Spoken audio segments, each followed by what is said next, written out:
Hello everyone, आपका स्वागत है हमारे इस चैनल पर। आज की वीडियो में मैं आपको चैप्टर नंबर 12 है जो आपका स्टार्ट हो रखा है, वो है आपका बिजनेस सर्विसेज। इससे पहले वाली वीडियो में मैंने आपको बताया था कि बिजनेस सर्विसेज क्या होती है, बिजनेस सर्विसेज के नेचर क्या होती है और ये कौन कौन से टाइप्स के होते हैं। आपको पता ही है, मैंने क्लास 11th का आपका बिजनेस स्टडीज़ का सिलेबस स्टार्ट कर रखा है HPSC बोर्ड के अकॉर्डिंग। जो चैप्टर मुझे इंपॉर्टेंट लगता है और जिस चैप्टर में से मुझे क्वेश्चन लगता है कि वो आ सकते हैं, वो मैं आपको करा रही हूँ। अब बात करते हैं चैप्टर 12। चैप्टर 12 में से आपका एक क्वेश्चन हो चुका है जो आ सकता है। एक क्वेश्चन आपका ये आ सकता है कि बैंक क्या होते हैं और बैंक के फंक्शंस क्या होते हैं। तो आज मैं आपको यही क्वेश्चन कराऊंगी। तो स्टार्ट करते हैं इसके मीनिंग से। आधुनिक युग में बैंकिंग, सबसे पहले मैं आपको इसका इंट्रो कराऊंगी कि इंट्रोडक्शन क्या होता है बैंक का। इंट्रोडक्शन में आपको क्या लिखना है।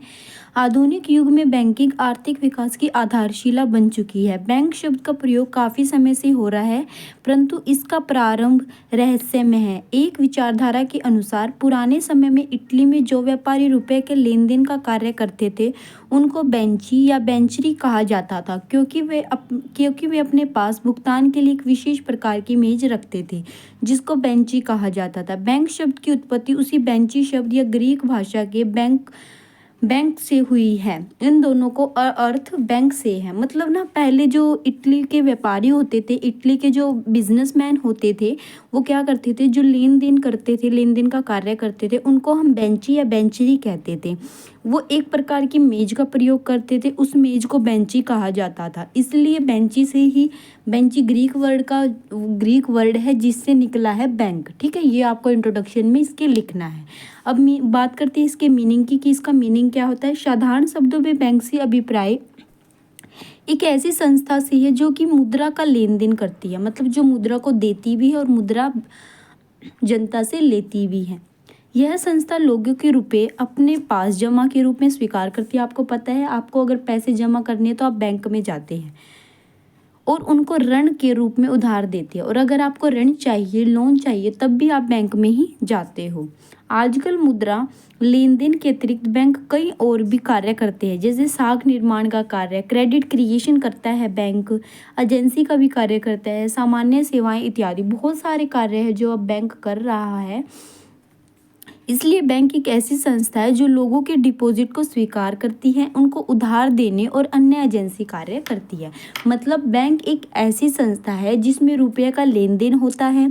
फर्स्ट लाइन आपको समझ आई, जिसमें रुपये का लेन देन होता है, जिसमें हम अपने पैसे को जमा करते हैं और जो संस्था हमें ऋण देती है उसको हम बैंक कहते हैं। उसके बाद डेफिनेशन की बात करें तो डेफिनेशन आपको जो इजी लगे आप कर सकते हो। मुझे यही इजी लगी है। प्रोटीजी हार्ट के अनुसार बैंकर उस व्यक्ति को कहते हैं जो अपने साधारण व्यवसाय के रूप में लोगों का रुपया जमा करता था, तो उस रुपये से उन लोगों के चेकों का भुगतान करता है जिन्होंने या जिनके खातों में वह रुपया जमा होता है। मतलब सिर्फ इसमें यही बता रखा है कि बैंक जो सिर्फ पैसे जमा करता है, इतना इसके अकॉर्डिंग ये है। लेकिन ये डेफिनेशन से हटके एक डेफिनेशन हो रहा है आपकी, वो है आपका भारतीय बैंकिंग कंपनी एक्ट के अनुसार कि बैंकिंग कंपनी से अभिप्राय उधार देने अथवा निवेश के उद्देश्य से जमा रूप में जनता से मुद्रा स्वीकार करना, इनका भुगतान मांगने पर चेक, ड्राफ्ट, आदेश या किसी प्रकार का भुगतान करना है। इन दोनों में से आपको जो डेफिनेशन याद हो आप कर लेना। लेकिन जब भी ये क्वेश्चन आए कि आप बैंक क्या होता है, फंक्शंस ऑफ अ बैंक, या सिंपल आपके आ जाए फंक्शंस, तो आपको क्या करना है, सबसे पहले बैंक का इंट्रोडक्शन देना है, उसका मीनिंग देना है। ज़्यादा बड़ा बड़ा नहीं लिखना। इंट्रोडक्शन आपका सिर्फ 2 लाइनों में होना चाहिए, ऐसे ही आपका मीनिंग भी 2 लाइनों में होना चाहिए। उसके बाद डेफिनेशन, उसके बाद आपसे जो पूछा गया है फंक्शंस, वो आपको एक्सप्लेन करने हैं विद डायग्राम। आप फंक्शंस को एक्सप्लेन करोगे तो डायग्राम से आपकी अच्छी प्रेजेंटेशन होगी। तो कॉमर्स के स्टूडेंट्स को, इकोनॉमिक्स हो या बिजनेस, जब तक उसका प्रेजेंटेशन नहीं आएगी उसको क्वेश्चन में मार्क्स नहीं मिलेंगे, आपको भी पता होगा। तो एक क्वेश्चन इसमें से ये है टाइप्स ऑफ बैंक, लेकिन ये आपका इंपॉर्टेंट नहीं है। इसमें से अगर क्वेश्चन आएंगे तो वो 2 मार्क्स के आएंगे। उसके बाद जब आपके एग्जाम होंगे तो मैं 2 मार्क्स से क्वेश्चन आपके अलग से करा दूंगी। तो आज बात करते हैं लॉन्ग क्वेश्चंस मैं आपको करा रही हूँ ना। तो लॉन्ग क्वेश्चन में एक आपका है इंपॉर्टेंट है ये function of a commercial bank, कि इसके क्या क्या फंक्शंस होते हैं। सबसे पहले होते हैं इसका primary function, secondary function, third है आपका इलेक्ट्रॉनिक बैंकिंग सर्विसेज। ये क्वेश्चन बहुत लॉन्ग है आपका, जो मुझे इंपॉर्टेंट लगेगा मैं इसमें से सिर्फ वो कराऊंगी। सबसे पहले आपको पता है कि प्राइमरी फंक्शन, पहला काम क्या है बैंक का, आपको पता है ये पहला काम क्या है, जमा स्वीकार करना। मतलब हम पैसे जमा करते हैं बैंक में, तो वो सबसे पहले उसका कार्य है। बैंक जनता के धन को जमा करता है। लोग अपनी सुविधा और शक्ति के अनुसार निम्नलिखित खातों में रुपए जमा कर, मतलब हमें रुपया जमा करना है, तो रुपये जमा हम कौन सी खाते में करेंगे, तो उनके टाइप्स दे रखे कि बैंक अकाउंट कितने टाइप्स के होते हैं, व्यक्ति किन किन टाइप्स के अकाउंट्स में अपना पैसा जमा कर सकता है। सबसे पहले आपका फिक्स्ड डिपॉजिट। इस खाते में एक निश्चित अवधि के लिए रुपया जमा किया जाता है। जमाकर्ता को जमा की रकम की रसीद दे दी जाती है। इसमें जमाकर्ता का नाम, जमा की राशि, ब्याज की दर तथा जमा की अवधि लिखी होती है। मतलब इसमें ना ऐसे फिक्स्ड डिपॉजिट होता है, जैसे आप 5 साल का करा ले, 10 साल का करा ले, तो ये फिक्स्ड डिपॉजिट होता है। 5 साल तक आपको सिर्फ पैसे जमा करने हैं, उसमें से आप पैसे नहीं निकाल सकते। तो अगर जब तक उसका टाइम पीरियड पूरा नहीं होता तब तक वो पैसे नहीं निकाल सकता, ठीक। इसके बाद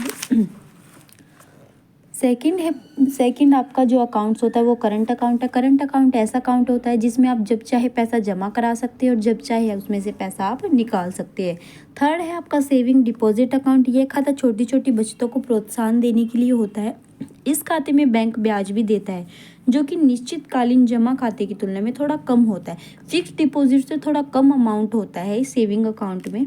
इस खाते में जमा राशि को बैंक की मांग देरी, डिमांड लायबिलिटी कहा जाता है। मतलब ये सेम फिक्स्ड डिपॉजिट की तरह होता है, लेकिन इसमें जो ब्याज होता है और इसका जो टाइम पीरियड होता है वो फिक्स्ड डिपॉजिट से कम होता है। रिकरिंग डिपॉजिट आपका होता है इस प्रकार के खाते में जमा करता एक निश्चित समय के लिए प्रति मास निश्चित रकम जमा करता है। यह रकम कुछ विशेष परिस्थितियों के अलावा साधारण निर्धारित समय से पहले नहीं निकाली जाती।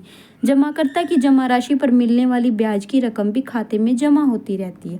मतलब कुछ विशेष परिस्थितियों को छोड़कर, मतलब कोई कंडीशन होती है, उन कंडीशंस को छोड़कर अगर ज़रूरत पड़ती है तो उस पैसे को निकाल सकते हैं, नहीं तो उसको नहीं निकाल सकते। फिफ्थ पॉइंट है आपका मल्टीपल ऑप्शन डिपॉजिट अकाउंट। ये एक ऐसा बचत बैंक खाता है जिसमें यदि किसी समय एक निश्चित राशि से अधिक धन जमा हो जाता है तो अतिरिक्त धन स्वतः ही फिक्स डिपॉजिट में परिवर्तित हो जाता है। अगर जैसे 1 लाख का आपने मल्टीपल ऑप्शन डिपॉजिट अकाउंट कराया था, 1 लाख से आपने ज़्यादा पैसे जमा कर दिए 20,000 और, तो वो 20,000 आपके फिक्स डिपॉजिट में ऑटोमेटिकली ट्रांसफ़र हो जाएंगे। इसमें क्या है, आपने किया ना प्राइमरी फंक्शंस के अंदर ही आपकी ये 2 फंक्शन है। पहला आपका था एक्सेप्टिंग ऑफ डिपॉजिट, सेकंड है आपका एडवांसिंग ऑफ अ लोन। आपको कंफ्यूज नहीं होना है। एडवांसिंग ऑफ लोन्स में आपका क्या है, सबसे पहला क्या है, एक तो काम करता है बैंक जमा स्वीकार करना, सेकंड क्या कार्य करता है, लोगों को ऋण देने का कार्य करता है। बैंक का दूसरा मुख्य कार्य है लोगों को रुपया उधार देना। बैंकों के पास जो रुपया जमा के रूप में आता है उसमें से एक निश्चित राशि नगद कोष में रखकर बाकी रुपया बैंक द्वारा उधार दिया जाता है।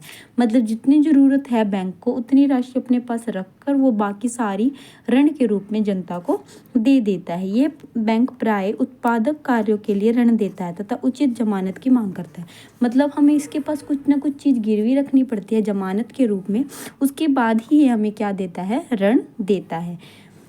बैंक निम्नलिखित प्रकार के ऋण प्रदान करता है। कैसे कैसे ऋण प्रदान करता है, फर्स्ट है आपका कैश क्रेडिट, नगद साख। इसके अंतर्गत ऋणी को एक निश्चित जमानत के आधार पर एक निश्चित राशि निकलवाने का अधिकार दे दिया जाता है।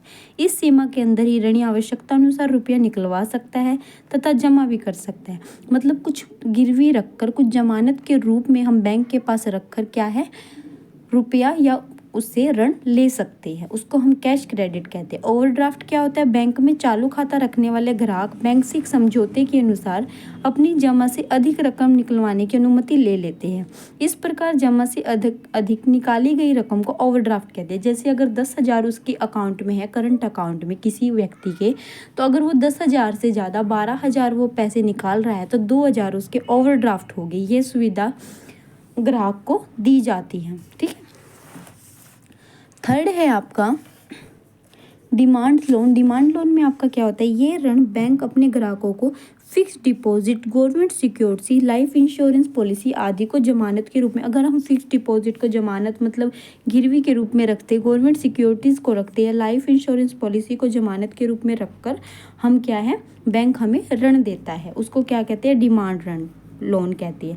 उसके बाद टर्म लोन होता है, ये ऋण बैंक अपने ग्राहकों को एक निश्चित समय के लिए मशीनरी खरीदने, ट्रैक्टर खरीदने, स्कूटर, मकान आदि क्रय करने के लिए प्रदान करता है।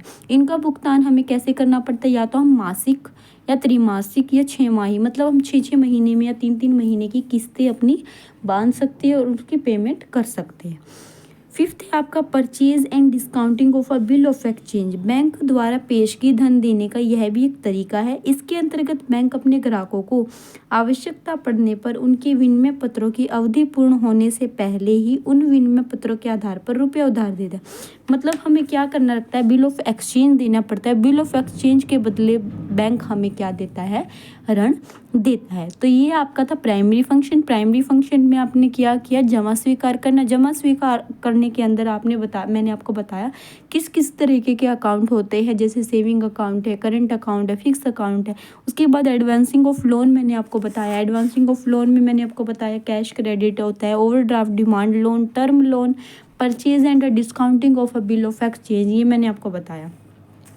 उसके बाद में आपको, ये बहुत लॉन्ग क्वेश्चन है तो मुझे लग रहा है मुझे इसकी 3 वीडियो में मुझे अलग अलग बनानी पड़ेगी, जो पूरा चैप्टर इसमें ही ख़त्म होगा। सेकेंडरी फंक्शन है इसके, सेकेंडरी फंक्शन मैं आपको कल कराऊंगी। सेकेंडरी फंक्शन के अंदर भी आपके 2 हैं।